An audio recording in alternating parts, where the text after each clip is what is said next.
Assalamualaikum warahmatullahi wabarakatuh. Perkenalkan, nama saya Nurul Hikmah, NIM 72114191139. Pada kesempatan kali ini saya akan membahas tentang proyek 3 dan proyek 4. Yang pertama yaitu proyek 3 mengenai proyek web atau HTML menggunakan Notepad. Pada proyek ini akan ditunjukkan bagaimana cara untuk menggunakan editor teks Notepad untuk membuat sebuah halaman web. Tag-tag dalam membuat Notepad. Tag yaitu merupakan suatu perintah yang akan dibaca oleh web browser. Beberapa di antaranya yaitu perintah HTML adalah salah satu syarat untuk membuat web dan untuk mendefinisikan root dari suatu dokumen HTML.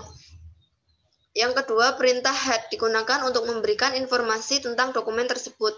Yang ketiga, perintah body digunakan untuk menentukan bagaimana isi suatu dokumen ditampilkan di website. Selanjutnya ada berbagai tag-tag lainnya dalam membuat web. Selanjutnya bagian-bagian dari dokumen HTML. Dokumen HTML terdiri dari dua bagian, yaitu yang pertama bagian kepala. Bagian kepala memberikan informasi mengenai perangkat lunak browser atau penjelajah. Dan yang kedua bagian tubuh. Bagian tubuh memberitahu apa yang akan dilihat oleh pengguna di layar. Selanjutnya membuat dokumen di Notepad. Mulailah dengan buka Notepad dan membuat dokumen baru. Caranya yaitu klik Start di bagian kiri bawah, pojok kiri bawah layar monitor, kemudian pilih program Notepad. Selanjutnya pada baris ke-1 hingga 5, klik baris 1 hingga 5 ke dalam dokumen Notepad. Baris ke-1 sampai 5 menentukan judul web, yaitu dengan judul University Pisa, dan memulai bagian tubuh kode HTML. Baris ke-6 adalah penentu tempat, yaitu di mana kursor akan ditempatkan. Selanjutnya baris ke-7 dengan perintah p icon sama dengan center, yaitu agar paragraf dimulai dengan disejajarkan di bagian tengah halaman web. Selanjutnya pada baris ke-8 dengan perintah font size sama dengan +3 dan color sama dengan red. Pada baris 8 ukuran huruf diperbesar melalui 3 tahapan dan warna pada tulisan University bisa berubah menjadi merah. Kemudian pada baris ke-10 dengan perintah size font, yaitu untuk mengembalikan perubahan ini menjadi bentuk huruf awal. Dan pada baris ke-11 dengan perintah /p, yaitu untuk mengembalikan perataan paragraf awal. Selanjutnya pada baris ke-12 kita menggunakan perintah line break untuk memasukkan satu baris kosong tambahan. Kemudian pada baris ke-13 membuat daftar yang tidak berurutan dan memberinya judul location. Kemudian membuat daftar berisikan 3 hal, yaitu perpustakaan, recreation center, dan 101 North Main Street, yang merupakan lokasi-lokasi yang ada di University Pisa.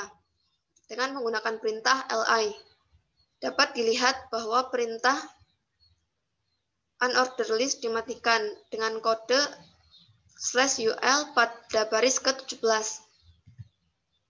Pada baris ke-18 memulai tabel, tetapi baris ke-19 memberitahu HTML untuk memulai sebuah baris. Pada tabel 18, jika perintah bertuliskan tabel border sama dengan 1, maka pembatas tipis akan dihasilkan. Namun apabila tabel border sama dengan perintah tabel border sama dengan 10, maka pembatas tebal akan dihasilkan. Baris 20 hingga 23 membuat 4 sel yang masing-masing mewakili kolom. Judul pada baris ke-20 berformat huruf miring dengan perintah I dan size I. Selanjutnya pada baris ke-19 dengan perintah tr adalah perintah untuk memulai baris baru. Berikut merupakan gambar dari beberapa langkah yang telah disebutkan di slide sebelumnya, yaitu langkah pada baris ke-18 hingga 23. Selanjutnya baris ke-42 dengan perintah /tr, yaitu untuk menonaktifkan memulai baris baru, dan pada baris ke-43 dengan perintah /table, yaitu untuk menonaktifkan memulai tabel baru. Selanjutnya gambar dari halaman web bukanlah dari kode HTML, tapi dipanggil dengan perintah image. img adalah singkatan untuk image dan src adalah singkatan untuk source file. Baris ke-44 membuat paragraf yang terletak di tengah halaman web. Sedangkan selanjutnya baris ke-45 memberitahu HTML untuk menggunakan file pizzaman.gif tanpa pembatas dengan perintah border sama dengan 0. Baris ke-46 menonaktifkan perataan paragraf sehingga perataan akan kembali seperti semula, yaitu rata kiri, yang sebelumnya telah dibuat rata tengah. Berikut merupakan gambar dari beberapa langkah yang disebutkan di slide sebelumnya, pada baris ke-44 sampai baris 46. Selanjutnya, pada daftar berurutan Y order from us ditunjukkan pada baris 47 hingga 45. Baris ini dimulai dengan perintah OL Y order from us sebagai judul daftar. Selanjutnya yaitu link. Dua link yang pertama sejajar dengan bagian kanan halaman web. Dapat dilihat pada gambar yaitu link berada di bagian kanan bawah layar monitor. Baris 52 dan 54 adalah perintah awal dan akhir yang menyebabkan paragraf tersebut sejajar ke bagian kanan. Tiga jenis link pada situs ini, satu ke halaman web lain, satu ke program email, dan satu ke bagian lain halaman web yang sedang dilihat. Hyperlink yang pertama pada baris 53 sebagai contoh mail to johndoe@company.com, tetapi Anda harus menggantinya dengan alamat email Anda sendiri. Yang kedua, segmen mail to, memerintahkan browser web untuk membuat link dengan peranti lunak komputer dan masukkan johndoe@company.com sebagai alamat penerima email. Frase contact us adalah satu-satunya hal yang akan dilihat pengguna pada halaman web. Berikut merupakan gambar dari langkah yang telah disebutkan pada slide sebelumnya, yaitu dari baris ke-52 sampai baris ke-54. Selanjutnya, hyperlink yang kedua, yaitu pada baris ke-56 adalah situs web fiktif. Jangan lupa memakai HTTP. Jika meninggalkan HTTP tersebut, maka link tersebut tidak akan bekerja. Baris ke-59 membuat hyperlink dengan poin referensi top of page. Dan jangan lupa menggunakan karakter pagar untuk memberitahu web browser bahwa titik hyperlink berada di halaman web. Selanjutnya, dua baris terakhir, baris 60 dan 61. Berisikan perintah /body dan /html.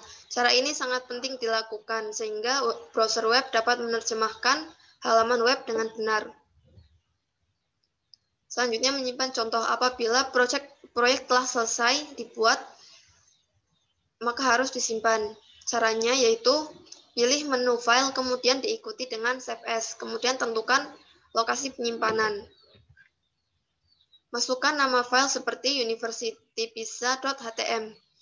Jenis file yang dipilih yaitu save as, type-nya diganti dengan all file. Apabila tidak memilih all file, maka halaman web tersebut tidak akan bekerja. Di saat menyimpan file, jangan lupa tempatkan file HTML tersebut di folder awal agar gambar dapat terlihat.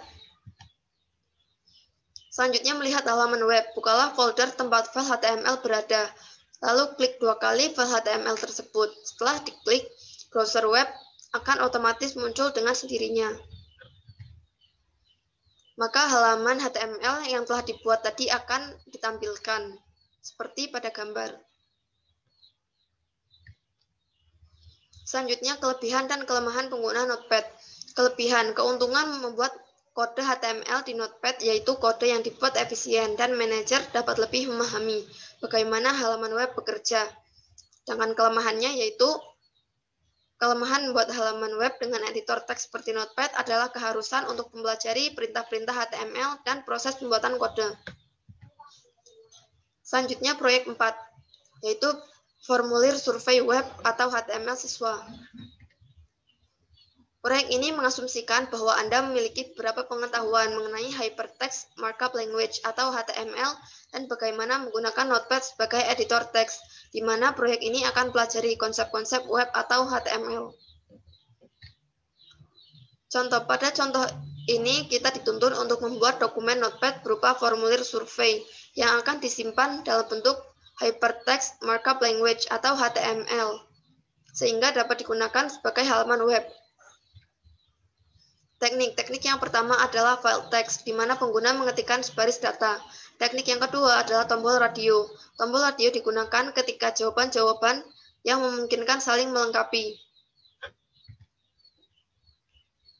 Selanjutnya, tahap pembuatan atau bagian-bagiannya. Mulailah dengan mengetik seperti yang ditunjukkan pada gambar, yaitu dengan HTML dan slash HTML. HTML adalah awal dokumen HTML, sedangkan slash HTML adalah akhir dokumen HTML. Baris ke-6 dan 47 dengan perintah form dan slash form memberitahu browser web akan mencatat informasi dari pengguna. Selanjutnya, file kontak informasi adalah bagian dari sebuah tabel. Kolom yang pertama memberikan label untuk formulir tersebut. Baris ke-14 dan 18 adalah perintah untuk menangkap input untuk file, name, dan email. Baris ke-23 hingga 26 menampilkan pilihan untuk tingkat kelas. File name haruslah sama untuk tombol radio. Selanjutnya, masih pada baris ke-23, perhatikan 4 fitur penting. Jenis file, nama file, nilai file, dan fakta bahwa pilihan ini sudah memiliki tanda cek dari awal. Selanjutnya, perhatikan file value pada baris ke-23. Ketika lingkaran sebelum frase freshman dipilih, komputer tersebut memasukkan nilai FR pada file school year. Pengguna halaman web melihat frase freshman, tetapi browser melihat nilai FR ketika lingkaran tersebut dipilih. Selanjutnya, bagian-bagian formulir contoh. Figur P4.1 merupakan contoh jadi dari formulir yang telah dibuat sebelumnya, menampilkan kotak cek untuk menampilkan informasi di mana seorang siswa tinggal dan apakah siswa tersebut memiliki sebuah mobil. Selanjutnya, figur P4.2 yaitu menunjukkan kode HTML untuk contoh. Baris ke-29 dan 30 pada figur P4.2 membuat kotak cek yang nampak pada contoh. Perhatikan bahwa nama file berbeda pada baris ke-29 dan 30, sehingga masing-masing baris membuat filenya dan banyak kotak cek dapat dipilih.